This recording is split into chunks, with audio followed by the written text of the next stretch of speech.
تھے، رات کو لوگوں کی خبرگیری کیا کرتے تھے، دن کو امور سلطنت دیکھا کرتے تھے۔ فرماتے مضافات مدینہ کے قریب کچھ جھونپڑیاں لگی ہوئی ہیں اور ان جھونپڑیوں میں کچھ انجان لوگ آ کر ٹھہرے ہوئے ہیں۔ سیدنا فاروق اعظم رضی اللہ تعالیٰ عنہ خبرگیری کے لیے خود نکل جاتے ہیں، جا کر پوچھتے ہیں بتاؤ احوال کیا ہے؟ تو احوال پوچھنے لگتے ہیں حضرت فاروق اعظم۔ ایک بوڑھی عورت حضرت ابو عبیدہ بن جراح رضی اللہ تعالیٰ عنہ فرماتے ہیں سیدنا فاروق اعظم رضی اللہ تعالیٰ عنہ کو ملتی ہے۔ اچھا اس عورت کو نہیں پتا کہ 22 لاکھ مربع میل کا حاکم وقت عمر فاروق یہی ہے۔ حضرت عمر فاروق رضی اللہ تعالیٰ عنہ گفت و شنید کرنے لگتے ہیں کہ ماں بتا تیری کوئی ایسی حاجت کوئی ضرورت تو نہیں ہے؟ تو وہ بوڑھی ماں حضرت عمر فاروق رضی اللہ تعالیٰ عنہ کو کہنے لگتی ہے کہ اے برخوردار سن، میری ساری حاجتیں ہیں، میں 2 دن سے یہاں پڑاؤ ڈال کے بیٹھی ہوئی ہوں، میرے پیٹ میں لقمے نہیں گئے کہ میں تندرست توانا ہو کر اگلا سفر کر کے مدینہ میں داخل ہو جاؤں، لیکن حاکم وقت ایسی غفلت کی چادر اوڑے سویا ہوا ہے، اس کو پتہ ہی نہیں وہ ہماری خبرگیری کرنے یہاں پر آیا ہی نہیں۔ حضرت ابو عبیدہ بن جراح رضی اللہ تعالیٰ فرماتے ہیں ہم 5 صحابہ تھے اور اس عورت کی حضرت عمر فاروق کے ساتھ گفت و شنید سن رہے تھے اور دیکھ رہے تھے۔ ہم بولنے لگے کہ امیر المومنین کہتے تو پتہ چل جانا تھا کہ امیر المومنین یہی ہیں۔ فرمایا حضرت عمر فاروق رضی اللہ تعالیٰ یوں منہ سے اشارہ کر دیا کہ ابو عبیدہ خاموش رہنا، بول کے اس مائی کو اپنی بڑاس نکالنے دو،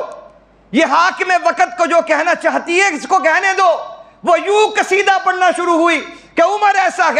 ایسا ہے، ہماری خبرگیری نہیں کرنے آیا، ہمیں پوچھنے نہیں آیا، ہم مدینے میں مہمان آ رہے ہیں، مضافات میں ٹھہرے ہوئے گئے، یہاں آتا ہم سے ہمارے احوال پوچھتا، کھانے پینے کی اشیاء ہمیں مہیا کرتا، ارے ایسا حاکم بنا بیٹھا ہے، کہتا تو یوں ہے کہ 22 لاکھ مربع میل کا حاکم ہے۔ حضرت فاروق اعظم رضی اللہ تعالیٰ عنہ ساری گفت و شنید سن رکھے گئے۔ حضرت ابو عبیدہ فرماتے 5 صحابہ پیچھے کھڑے ہوئے گئے، کسی کی جرت نہیں ہوئی کہ پکار کر کہے امیر المؤمنین کھڑے ہو جائیے، یا اس بوڑھیا کو کہے جس سے تو لب کشائی کر رہی ہے، اس کے لب کھلتے ہیں تو قرآن اترتا ہے، یہ بولتا ہے رب وحی دے کر جبریل کو زمین پر بھیج دیتا ہے، تو اس کے بارے میں یہ کہہ رہی ہے، یہ اپنا کوڑا لگاتا ہے زمین کانپتی ہوئی ٹھہر جاتی ہے، اس کے خط کا احترام آج بھی نیل کا پانی کر رہا ہے، اس کی آواز کو ہوائیں لے کر جاتی ہے، اس کی چادر سے آنے والی آگ واپس چلی جایا کرتی ہے۔ ابو عبیدہ بن جراح فرماتے ہیں ہم خاموش ہیں، عمر فاروق اس بوڑھی ماں کی آواز سن رکھے گئے، وہ حضرت عمر کے بارے میں یہ بات کہہ رہی ہے،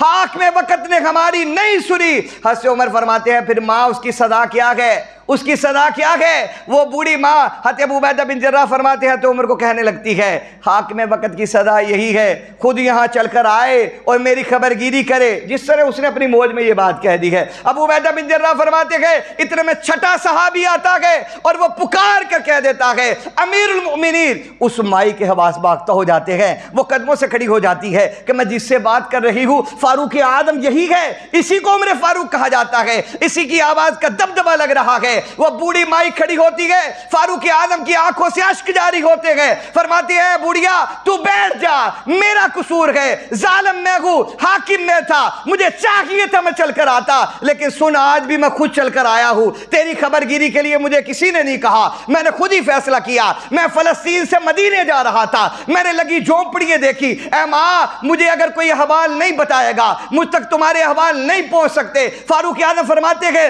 بیت المال سے مال لایا گیا، غلہ لایا گیا، اس مائی کو دیا گیا۔ ابو عبیدہ بن جراح فرماتے ہیں میں نے کہا عمر فاروق چلیے واپس چلتے ہیں۔ حضرت عمر فاروق نے فرمایا ابو عبیدہ ٹھہر جا، اب آخری جملے سنیے گا۔ عمر فاروق نے کیا کہا؟ حضرت فاروق اعظم نے کہا اے ابو عبیدہ ٹھہر جا، ایک کاپی لا اور ایک ورق لے کر آ۔ وہ ورق اور کاپی لایا گیا، حضرت عمر فاروق نے اس بڑھیا کو دیا کہ بڑھیا اس ورق پر یہ بات لکھ کر دے کہ تو فاروق اعظم سے راضی ہو چکی ہے، اس ورق پر یہ بات لکھ کر دے کہ تو عمر فاروق سے راضی ہے۔ وہ بڑھیا پھر لکھ کر دیتی ہے کہ میں عمر فاروق تجھ سے راضی ہوں۔ حضرت ابو عبیدہ بن جراح فرماتے ہیں حضرت فاروق اعظم پھر ہمیں کہتے ہیں یہ دیکھو اس کی یہ سند، یہ اس کا خط محفوظ رکھنا، جب عمر دنیا سے جائے گا عمر کے کفن کے ساتھ لپیٹ دینا، تاکہ کل قیامت کے دن عمر اللہ کی بارگاہ میں یہ بات کہے گا کہ مولا تیری رعایا کا عمر کے بارے میں یہ کہنا ہے۔